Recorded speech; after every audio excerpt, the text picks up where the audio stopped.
Welcome back to another video, guys. Well, I previously just shot a video cleaning up my wife's battery terminals on her 4Runner. And it's time that she gets remote start. A lot of Toyotas from the factory don't have a remote start option. So that's where I picked up this MPC. I'll leave a link down below to this right here. It's supposed to be a fairly easy install. Let's see what kind of a mess we can get into. At this time, I'm not even really aware what tools we need. Apparently they've got installation instructions right here. Let's open it up and see. Difficulties, installing. Looks like they've got an app, a few different things like that. That's actually pretty nice right there. I'm a sucker for stuff like this. It's a little plastic pry bar. Metal will scratch up plastic, so having a plastic one is very handy. And then in the package here, it looks like we've got a few harnesses. Looks like so far this is going to be easy. A harness or two maybe in there. Some more wiring, maybe to tap into something. Maybe some mounting, electrical plugs and whatnot. And then we've got the actual module itself. So it looks like it's been pre-programmed for our vehicle. Look at that, made in Canada. How about that? There's another thing I liked about it. It was designed in USA. And it's got parts from all over. Look at that. Components made in Canada, China, Taiwan, and USA. So we're getting some good stuff in there. Not everything made in China is absolutely awful. I think what I'm going to do to make things easier is dump everything out in this box. And that way it's easily accessible for me. I'll be honest, I hadn't even looked at the instructions yet on how to install this. So you're absolutely seeing this together for the first time. We've got... Is this all one harness? My word, look at all the different plugs. Hopefully we can do this. I bet that we can. I don't even know what tools we're going to need, but like I say, just as I said a minute ago, we'll figure it out together. Well, first things first, it looks like we got to do some demo on the 4Runner here. So what I'm seeing is that reading in the directions, it sounds like there's a screw on each side of the steering wheel we got to take out. Let me see if I can find those. What I'm seeing and reading is that if I hop in here, where most of our stuff, it sounds like is kind of down in here somewhere. So it said to set the parking brake. We'll do that. Push the start button twice without foot on the pedal. And if we turn the wheel left and right, sure enough, there's a screw on this side here. If we turn it the other way, there's a screw on the other side. So I need to, no power steering stuff. I need to take these screws out. I apologize for the buzzing, guys. It's number 2 Phillips, by the way. Put this stuff in a place you won't lose it. Sorry you guys can't see it well. It's hard to work with one hand and it's a bit dark in here. Okay, we got both of those removed. I'm just going to straighten it back up, and then it said to turn it off. Whoop. There. Like that. All right, you guys get to come inside for this part. So it sounds like we have to remove some plastic, and I don't really know how yet, but it sounds like we need to pull this down maybe. This piece, I'm going to work on it, see if I can get it down, and then this bottom part, I don't know if it just pulls out or what, but we'll figure it out. That did actually work. I pried right here, right under this, and the same on the other side.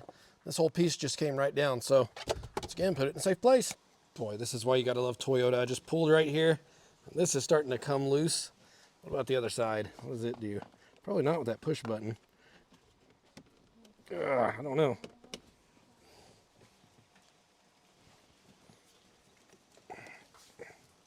This is why you watch videos, folks, to figure out stuff like this. It said something about taking the side panel off too. Is there a fuse box over here? I don't know. Okay, so that does just pull down on this side. I don't know about the other side. I'm a little sketched out by it. I don't know. Does it pull apart down here? Yeah, it does. Ugh. I'm gonna think and hope that I've got enough room to pull this down and pull out whatever harnesses and whatnot that I need in here. We're going to find out. I'm going to read a little further down in the directions, and I'll keep you guys updated. Well, avoid the mistake I almost made. I was plugging everything into this when it sounds like we need to go plug this into the vehicle first and not anything into this. We need to plug something into this to program it, apparently, before we plug this harness into this. So let's go over to the 4Runner and see what happens. Folks, so far this is pretty easy. The first one is right under the steering column. See these up here, the yellow? Use the yellow, follow it down. You're gonna see this right here. I just need to unplug it. Looks like the clip's on top. You can reach your fingernail in there, unplug it, and then we're gonna take part of our harness here, plug into that. Let me do that off camera here, that'll be easier. Just like so, so you can see I've unplugged it from here, and then it passes through this side.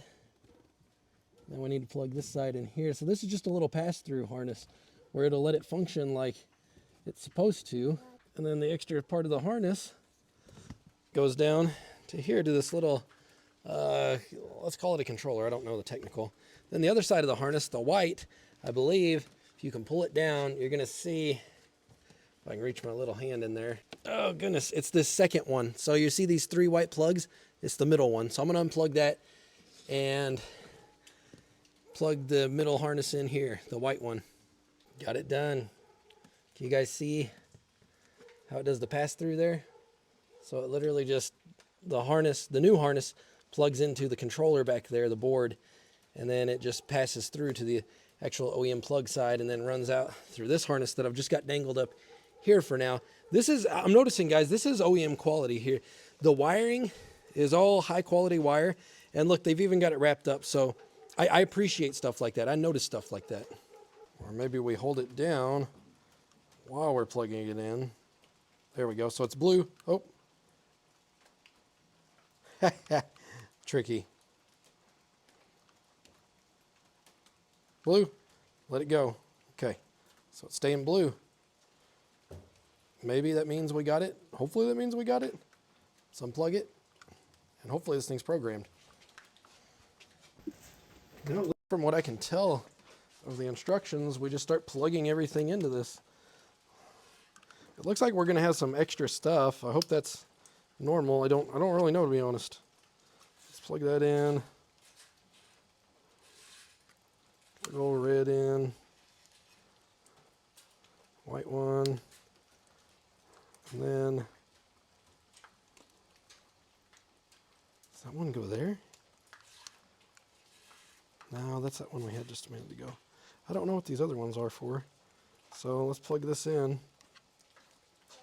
See what we get. Okay, we got some flashing lights. I don't know if that's good or bad. Well, guys, I had a little bit of a difficult time getting this thing to rock and roll. It's very particular about how you have to follow the directions on here. So I'm going to leave them on the screen and I'll read them off so you know exactly how to do them. Okay, as I said earlier, I was going to walk through the instructions. It's a little bit easier laid out here because it required 2 hands to do that. But what you do is at the same time that you're plugging in the programming wire, you press and you hold the programming button. It's going to flash through a sequence of different colors here, but what you're waiting for is for it to turn blue and only the blue light be on. At the same time that blue light comes on, you release the programming button. It's a little bit tricky. You may have to do this once or twice because it does cycle through fairly quick, but once the blue light is on all by itself, release the programming button. At that point, you can plug in the remaining of your wiring harnesses, and then you press the on button, the push to start button twice, no foot on the brake, and what's going to happen is the blue LED is going to turn off. Once the blue LED turns off, you wait just a little bit of time, and then the blue LED is going to start flashing really fast off and on. Once it starts flashing off and on, once again, press the push to start button just one time, and then the blue LED is going to turn off. At that point, your module should be programmed. Very important to follow these directions before, especially before plugging everything in. Follow these to a T, or else you have to start over every time. It took me a little while to figure this out. As it says in step 2, it's all about the timing. Read this section before you get started, and it's going to make your life so much easier. But it is working now. So before I buttoned everything up, I wanted to show you guys. So I'm sitting in here, doors closed, all of them, and you push the lock button 3 times within 1 second intervals. So 1, 2, 3. Hold it on the 3rd. You hear a bunch of beeps, and it's going to start itself up.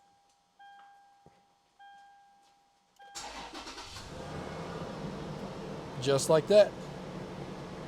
And then whenever you open the door, keep this in mind, when you open the door, it's going to kill the power.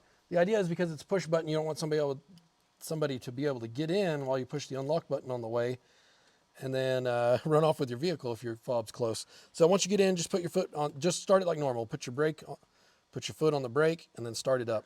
So the only thing you got to do now is find a way to button this up inside of here. Whatever looks good to you, makes you feel good, and you're done. So I'm gonna put everything in there, put my 2 screws back in here, and push my panels back up.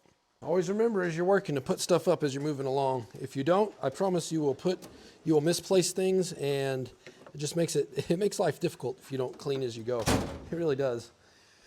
Okay, guys, that was, I'm not gonna lie, at first it felt daunting, but the pro tip here, read those directions, take the night before, or take 30 minutes, an hour before, read the directions all the way through, and it's a 15-minute job. It really is. If you know how to pull that panel down, plug everything in your harness in. The programming was the trickiest part because you have to follow the steps very specifically, which I outlaid for you guys there. Follow it exactly step by step there, and you'll be just fine. It really is a 15-minute job once you figure out what you're doing there. I am the type that I didn't read the directions before I began, so I was jumping around trying to figure things out. And you will save time if you just read the directions first. I was too excited. That's just how I am. But you read the directions first and you'll be just fine. So just because I had the lights on so long tonight with working on my wife's battery and installing this, I'm going to leave it in the shop for tonight. We're going to hook it up to my battery tender, and we're going to charge this puppy up for her. That way it's ready to go for her whenever she's ready to go somewhere. Guys, I appreciate you checking out the video. It's super great. I think she's going to be super excited that she has a remote start on this now. Those cold winter days or those hot summer days too, before she puts the kids in the vehicle and goes somewhere. That way it's either cooled off or warmed up for her. So pretty excited about it. All right, guys, if you like this video, be sure to share with your friends, leave a thumbs up, and subscribe if you haven't already. It definitely helps me out.